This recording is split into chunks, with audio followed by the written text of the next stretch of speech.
Hello, everyone, and welcome to the November 2025 episode of Voices of CFMA, Construction Financial Management Association's podcast featuring conversations with industry leaders, sponsored by Banger.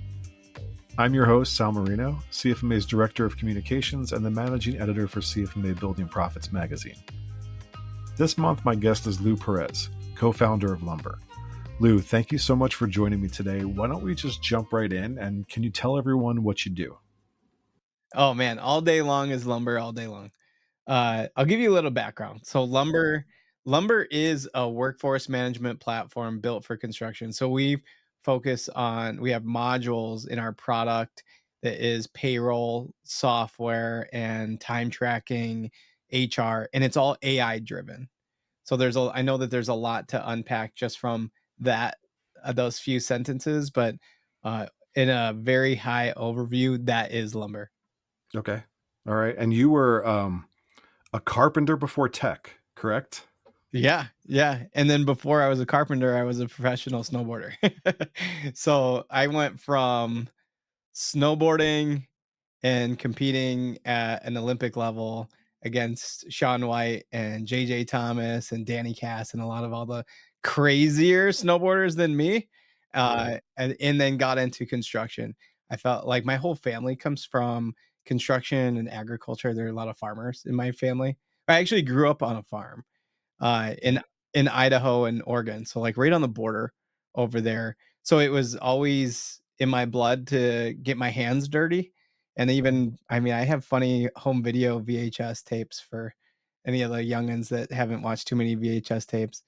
But of me just sitting out in the field pulling weeds and whatnot. We used to farm beets, onions, and then of course on the off season beans and a whole other slew of things. And then growing up with that culture and construction, that was just always there. I knew how to use my hands growing up. And then I was also crazy into sports. Like I played every sport: basketball, football, baseball, soccer, didn't matter. Ran, wrestled. Um, if you can get physical, I love to get physical. That was like my whole thing. And then with all that hard work, I ended up getting really good at skateboarding and snowboarding and even video production because not a lot of people understand. They're like, how do you officially become professional at snowboarding? You can't really do it without a camera. So you have to be filming everything. And then after that time, I knew that you can make some good money in construction. It's literally why I did it. I was money driven, made the decision. I was young, got into it, and it was a really great move for myself. I knew I wasn't going to be beating the Danny Cass and Shaun Whites out there. They were probably a little crazier than I was. So construction was a great fit for myself I mean, that was the whole knowledge in my history and my family. And, becoming a self-performing GC, and we specialize in carpentry myself. It became a passion. I did it for many years before we got into technology. Wow.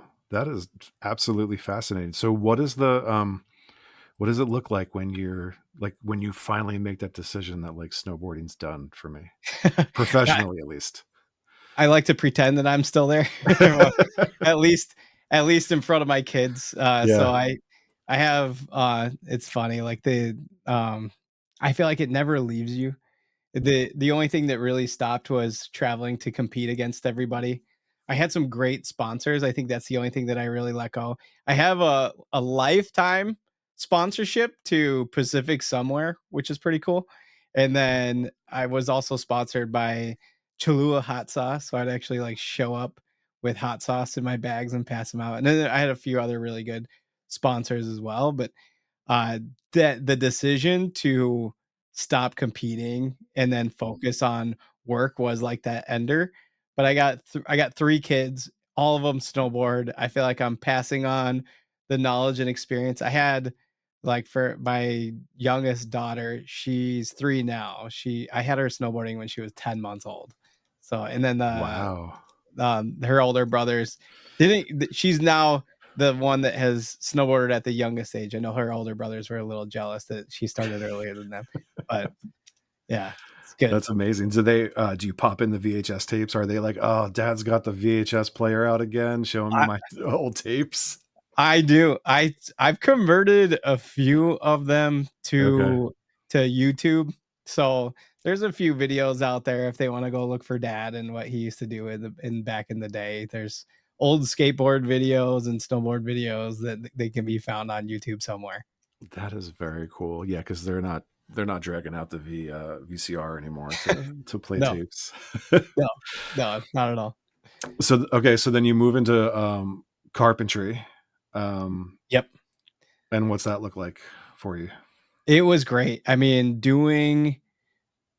just waking up in the morning and showing up at the job site, turning on the generator, getting all the power tools going. I mean, it's something that I feel like never leaves me even today. Having the smell of fresh cut wood in the morning, it's just something that really sticks with you. I don't like to tell too many people that I know how to do carpentry because then you get the to-do list added. It's like, "Oh, can you come over and fix this?" Yeah, so but as far as, like, capabilities, my honey-do list is definitely there as far as, like, having to do stuff around the house. Um, but the overall experience was life-changing for me because it made a passion grow for actually helping the industry. I saw a lot, I did a lot, and actually that has brought a lot of knowledge into the technology side of things. Well, let's talk about the technology side of things. So was there like a pain point that made you make that jump from carpentry to technology? Yeah, we weren't sure exactly what was needed because people would be like, "You're gonna start a payroll company? Do you know who ADP is? Like, have you heard of all these other payroll companies? They all have there's time tracking out there, like, what's gonna be so different?" And it's a good question. So, the number one thing I did when we started was I sat down with over 200 contractors. Just had conversations like this, just like me and you talking right now, and just asking them straight up, what do you need or want in your tech stack? And a lot of them needed just an introduction to using the right technology. And Right. then not only just with being able to adopt new technology, can it be construction specific? And learning that the tech platforms out there weren't construction specific and they would market and advertise as construction specific, but it wasn't matching what they were asking for. So I really unpacked that. We ended up converting dozens of people that we talked to in the beginning over to design partners. And they actually helped me build the product. Oh, They that's actually very cool. Yeah, so they actually got access to the software for free. They battle tested it for us. Some of them were really big contractors. Few of them I actually met through CFMA, which is really cool. And the product where it's at today wouldn't be where it is without them. They actually really helped us. So we actually tell people this product was built by the construction industry. We did acquire an AI team earlier this year, and they were competing against OpenAI to create ChatGPT first. We ended up bringing that team in-house, and they put AI overlay over all of our modules and basically put every module it's like they're just beefed up muscle. They're all they're smart, intelligent, they're helping out with compliance and the capabilities with the technology that we have now in payroll just being able to say not only are we construction specific, but we're automating a lot of the manual processes with keeping the product as an in-house product is the game changer for us because we notice a lot of contractors don't want to let go of having their hands on the wheel. They want to drive, they want to have visual into all the finances. They want to know what money's coming in, what money's going out. And we're able to give them that visual that they're looking for, putting their hands on the product, and then also automating a lot of the redundant tasks that they don't really need to be worrying about today. Where do you think AI can truly save time today? Like, where's one task that, say, a controller could feel by next Friday? Like, super, super quick. Yeah, great question. And really, if I was to give you an example as a union contractor, they're dealing with CBAs. So we have a contractor that has over 500 unions that they deal with. How are they applying the rules for every CBA into the settings for payroll? They're doing it manually. So it takes bodies to actually do this. We are able to ingest the CBA and then with AI automatically apply the rules to the settings so that they don't have to do it. And then the kicker is it keeps up with any changes. And this type of automation for the settings is also within prevailing wage jobs where they're needing to do certified payroll. A big one that we're hearing about a lot is automating the certified payroll process. So I talked to a contractor just last week, and he was like, I expect to get audited every month." I'm like, "That's terrible." And he's like, "Yeah, and it's because we can't get the certified payroll reports right." And he's like, "We can pay for all the experts, but we need the product to be doing it. We have the people in-house." So we showed him how he can automate it, and we have what's called AI scan, and it reads the certified payroll reports and tells them if there's any errors or anomalies, and it detects that and then helps them fix it so they can eliminate from being audited. So it's helping automate the compliance side at 100% success rate.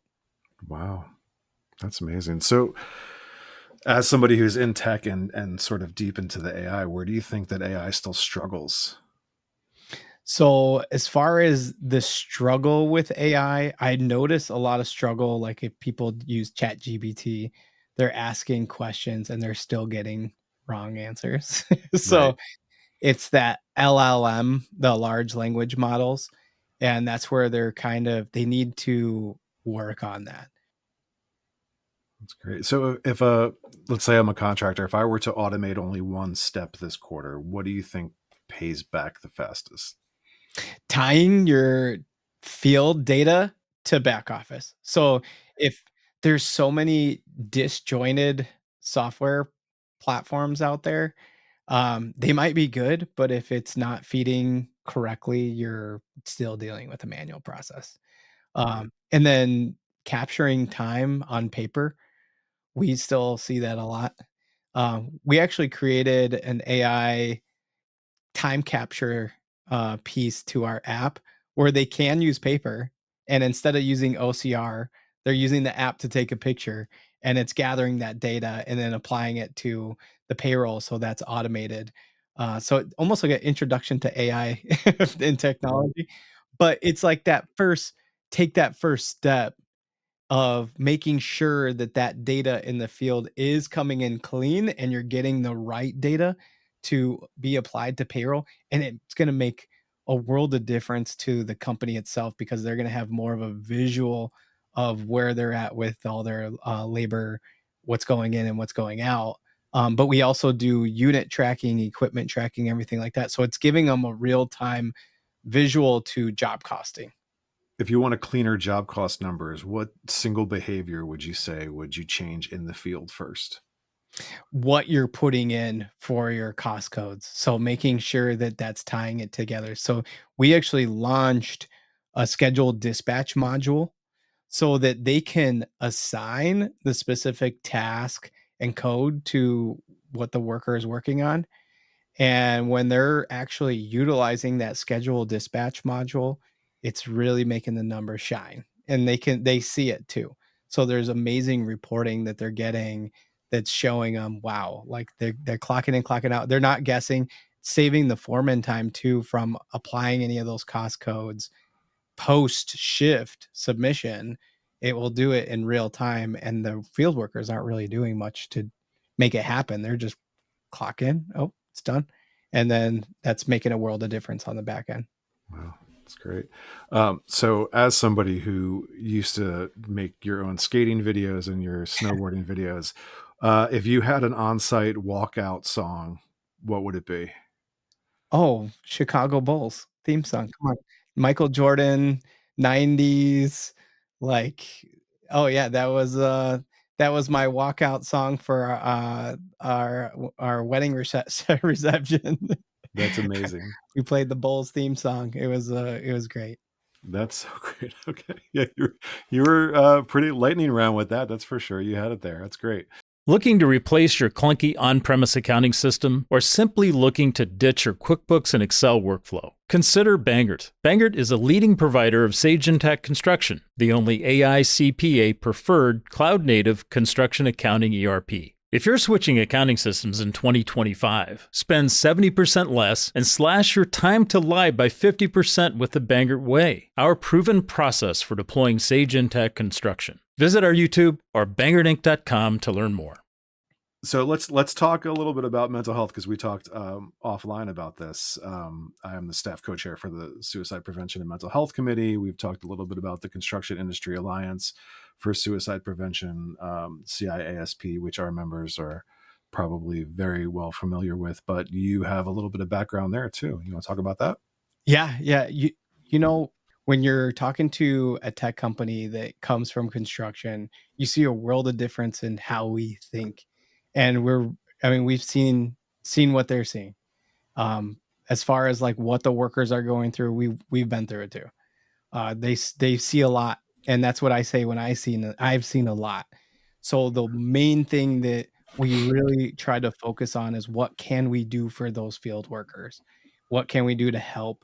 Actually, we were thrilled to hear about the CIASP within CFMA. I think that was the most attractive, appealing thing that I have ever seen within any association that I have ever spoken to. I was like, wow, this is amazing work that you guys are doing, because we actually do gamification within within our product. It's the world's first gamification. People thought it was, oh, that's gimmicky, like, oh, you're doing gamification, what does that mean? If you used any app before, and I mean, Facebook, for example, you like some company's post and it tells you you've earned the top fan badge. Would you like to show that badge or whatever? And Yeah. then as far as the badges and rewards, that's a norm, but it's a really great feeling that you earn these badges. They're earned. They're not just given. And gamification is where we really thought about mental wellness. You can clock in on time for like a week straight and get a badge for that. Or let's say you weren't injured for a month, you can get a badge for that. Or the big one is you finish a project maybe earlier than expected, and you can get a badge for that, and probably even a reward. You can tie it to gift cards, or we've even seen companies use their company swag store where they can redeem a t-shirt with a company logo, and they're proud to present that, right? They're like, check out what, oh, I got this special t-shirt because I earned this reward. But what is also happening when these badges are going out, there's also a daily praise award going out to each of these workers when they're doing using the technology right. The system knows what they're working on, what project they're working on, where they're at, how long they've worked. You know, the system recognizes what they're getting done on the job. So they're getting a daily praise like, you know, you did a great job. Good job. The biggest problem I saw when I was in construction is there was no praise. So, Right. and not to say that we expected it or we're entitled to it, nothing like that. We looked at it as you got your paycheck, there's your praise. You Right. know, you show up, you get the work done, you get paid. Good job. You know, you get to see your good job on your paycheck. It's great. But we're trying to think more broad. What about the next generation that's coming into construction? What about the current generation? Can we tell them that we still care about them? Can we show that next generation that we care? That's not just a negative mentality. There is a stigma out there in construction that has a negative feel in the field where there maybe isn't so much care, and then it doesn't help out with the mental wellness of those field workers. So we really look at gamification to help the mental wellness and help spread the word about any type of praise and appreciation to the whole workforce, to help bring that positive culture into the companies that they're working for. So we've seen a big buy-in from companies of all different sizes. And it seems like the ones with larger workforces or larger staff, field workers and contractors that they're working with, they don't do a good job about showing that appreciation to all of them.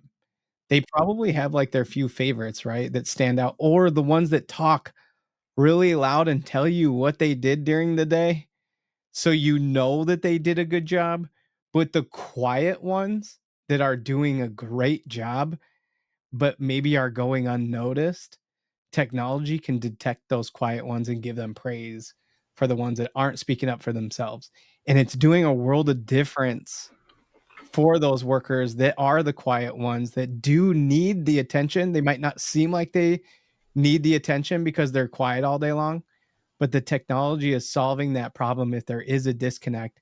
And the worker knows that the leadership team will be able to see that. They're getting these rewards and they can showcase the rewards. They don't have to say a word. Right. They just know everybody's gonna know this worker is appreciated. They're working hard. We're gonna take care of them. Not only does it benefit the worker, but the contractor themselves, they can actually look at these as KPIs. Maybe they're up for a promotion or a raise. They can look at this and make a data-driven decision that those people that aren't speaking up for themselves can be more recognized by leadership and have more opportunity that they've earned versus what they're saying they're doing. So there's a lot of different ways to look at this, but it's really tackling a lot of problems that some people they talk about wanting to do something about it, but they're not really doing anything about it. And this is something that we're doing to help. And to add an extra layer on top of it, we acquired a company called BuilderFacts, where it's a free app for field workers where they can download it in the App Store, Google Play Store, and upload any license, certifications, training, education, safety training, whatever education they have. And that can be validated and seen, and they have their own profile built projects that they've worked on. And they can take that almost like as their resume and their career journey with any contractor out there. And we're showing the field workers that we appreciate the journey that they're on and everything that they've done, and we're going to take care of them. We're seeing contractors use BuilderFacts as a recruiting tool for the next generation of contractor talent. And the tying gamification into it and getting everybody excited, letting them know like, hey, you're coming in here. We're going to take care of you. We appreciate what you've done so far. You graduated from that university. You graduated from that high school. Amazing. Like we're here. We're going to, pull you in, take you along for the ride and take care of you the whole way. And I feel like we're just scratching the surface. I know that we're gonna as soon as I learned about CIASP through CFMA, I'm like, oh, we gotta talk. We're gonna have a meeting with Christy and over there and get things rolling. Like, what can we do to contribute so that we can be helpful for everybody? So just want to know everybody to know like they can look at lumber as an extension of their team. We're here to help contribute. I mean, we literally are offering this app for free to all field workers. That's great. Fantastic. All right. So we know that snowboarding is now just a hobby, right? And skating. What else do you get up to when you're not working? Oh, so much, so much. So I live in a little town in Wisconsin called Silver Lake. So anytime I can go fishing or take the kids to the beach, mountain biking, I feel like I'm chasing my kids around. My kids are in cross country and track as well. Very So nice. I have an 18-year-old, a 12-year-old, and a 3-year-old. So there's a big Wow. difference in Yeah. ages. My 18-year-old just actually signed up for the Air Force. He's taking off September 8th next year. So he's actually going to be a comptroller. Like he loves accounting. So he'll be anything numbers and everything like that. So eventually, I mean, who knows? So there'll be a contractor out there that's going to want to hire him for accounting once he's all done at the Air Force. That's for sure. And then, of course, spending as much time with my wife as possible because running helping run a company, it takes up your time. I feel like we're in a different state every single week. So yeah, any downtime we get, it's usually found family time. Well, Lou, this has been fantastic. Anything else you want to say before we sign off? No, no, we value CFMA. We love everything about CFMA. So whatever we could do for any of the crowd at CFMA, just reach out. We're a helping hand to everybody. We like to serve, help, assist, whatever anybody needs. Just have a conversation with us. Follow us on LinkedIn. Come connect with me directly. Just yeah, would love to keep conversations going and actually meet everybody within CFMA. I feel like I'm following you guys so much, and I see all the content that you put out there on LinkedIn and everything, and all the new members that you post. I actually will say hi to some of the new members, so I love seeing CFMA grow to where it's at today. Well, thank you, Lou. This has been great, and I really do appreciate you making the time to speak with me today. Absolutely. Well, thank you. And thank you, everyone, for listening to another episode of Voices of CFMA, sponsored by Banger. If you enjoyed this podcast, don't forget to like and subscribe and share on social media. And if you're interested in learning more about Construction Financial Management Association, check out CFMA.org. Once again, I'm your host, Sal Marino, and I will see everyone back here next month. Thanks.